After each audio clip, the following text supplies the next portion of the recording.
nefrólogo y pediatra. ¿Qué tal, doctor? Bienvenido. ¿Qué tal? Buen día. ¿Cómo va? Muy bien, gracias. Muy bien. Muy Bueno, hoy bien. vamos a hablar de esta enfermedad más conocida como el mal de la carne cruda, que es el síndrome urémico hemolítico. ¿Lo dije bien? Sí, muy bien. Nosotros básicamente desde el hospital estamos encarando una campaña de prevención. Sí. El año pasado, durante la época de verano, tuvimos, digamos, la mala noticia de tener hasta 14 pacientes, digamos, con este cuadro de síndrome urémico hemolítico. ¿Cuáles son los síntomas de esta enfermedad? Esta enfermedad siempre se presenta como una segunda enfermedad. Es decir, que primero aparece la primera enfermedad, que sería la diarrea, en la cual está muy emparentada con deposiciones con sangre. Muchas veces puede presentarse sin sangre, pero está presente siempre la diarrea.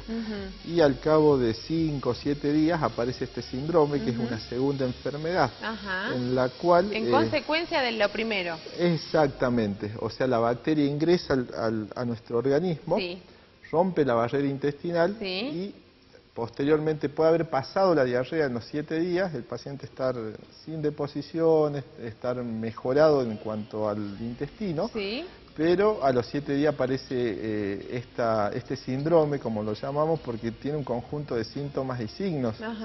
Ellos son, por ejemplo, palidez, tenemos a veces convulsiones y muchas veces tenemos insuficiencia renal. Esto, digamos, los papás, ¿cómo se darían cuenta?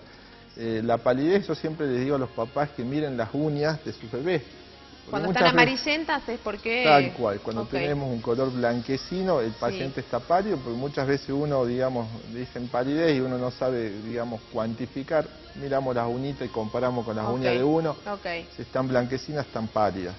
El segundo síntoma, bueno, convulsiones, bueno, cualquier papá que convulsione, urgente al centro de salud o al hospital.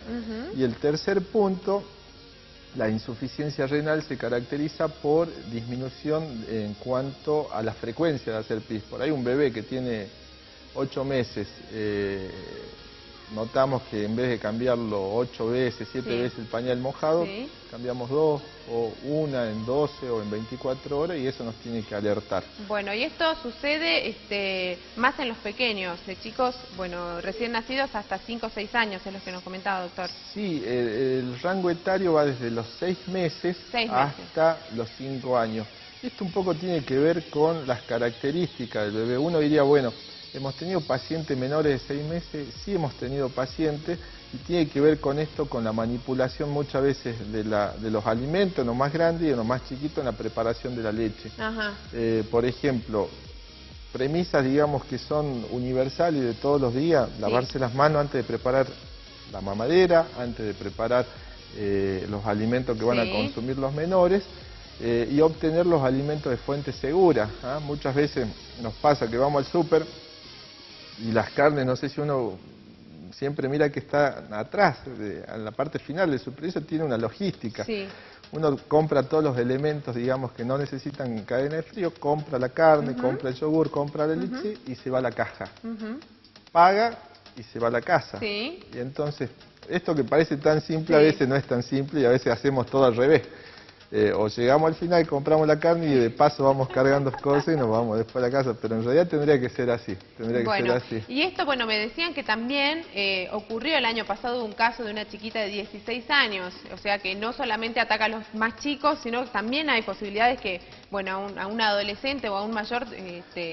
En el rango prevenible en la que, digamos, nosotros hacemos hincapié, va desde los 6 meses hasta los 5 años. Después hay síndromes urémicos hemolíticos que escapan a esto, al secundarismo de ser por la diarrea. Y pueden presentarse en mayores, inclusive en adolescentes y en adultos, pero ya no tan relacionado con las diarreas. Puede haber, hay casos de síndrome urémico hemolíticos, digamos, por una alteración de la inmunidad, que son rarísimos, pero que existen, y hay otros secundarios a drogas, secundarios por ahí medicamentos que consumimos todos los días, pero no es la generalidad, no es lo común. Doctor, recién nos estaba diciendo cómo prevenir esta enfermedad, bueno, lavándose las manos, lavando bien los alimentos. y separando, por ejemplo, hay algo que se llama contaminación cruzada. Ajá. Y la contaminación cruzada, nosotros hacemos hincapié en tener diferentes utensilios para diferentes alimentos. ¿Cuáles son los alimentos en la cual, digamos, podemos encontrar esta bacteria? A ver.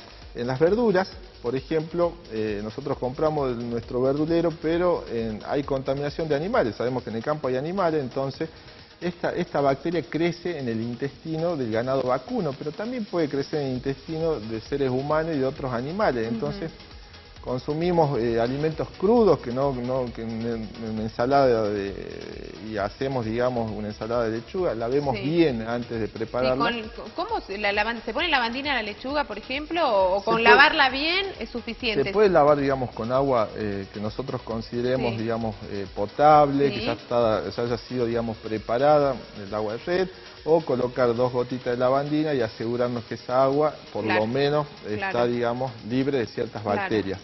Y otro punto, porque recién lo comentaste, este síndrome por ahí se llamaba el síndrome antes del mal de las carnes y se lo emparentó mucho con las hamburguesas.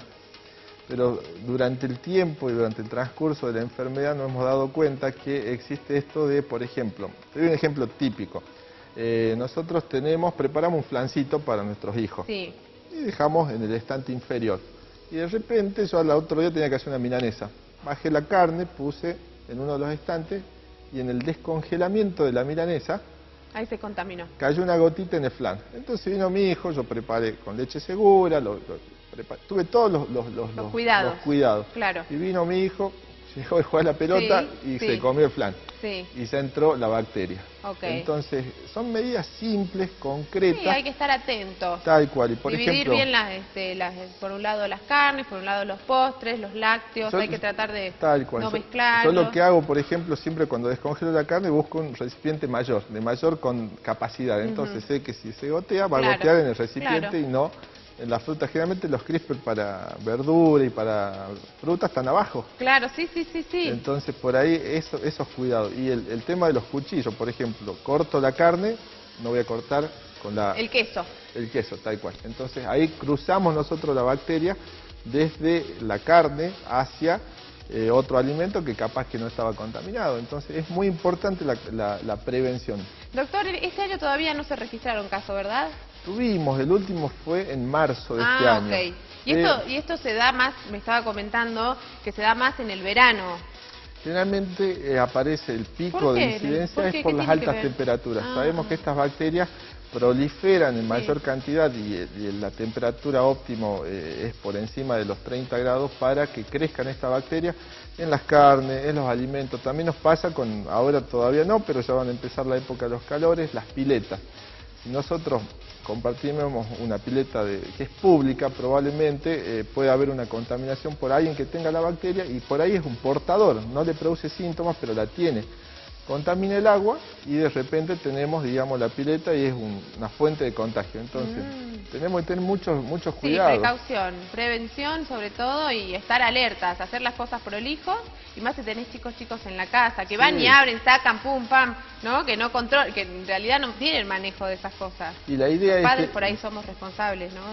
Sí, totalmente. Desde el hospital y desde el Comité de Nefrología de la Sociedad de Pediatría, acercarnos antes, porque nosotros, ¿qué nos pasaba? Teníamos el aumento de incidencia, salíamos, hacíamos prevención, pero ya era tarde. El síndrome estaba presente y lamentablemente somos pico, digamos, en frecuencia en el mundo, la Argentina, por este síndrome. A nosotros nos conocen en el mundo muchas veces por estos síndromes. La verdad que es una lástima porque con agua y jabón se previene. Se puede prevenir, exactamente. Bueno, doctor, muchísimas gracias por haber venido. No, le regalamos unos alfajores para que los disfrute. Muchísimas gracias. Bueno, muy bien, vamos con Panchito.